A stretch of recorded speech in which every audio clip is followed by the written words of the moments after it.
So when you sneeze the normal way, air blasts out at over 150 kilometers per hour, forcing irritants out instantly. But some people do this instead. They hold it in. When you block a sneeze, that pressure has nowhere to escape. So instead of going out, it shoots back inside your body.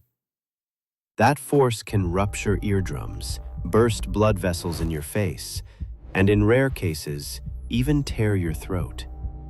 So next time you feel a sneeze coming, don't fight it. Let it out, safely.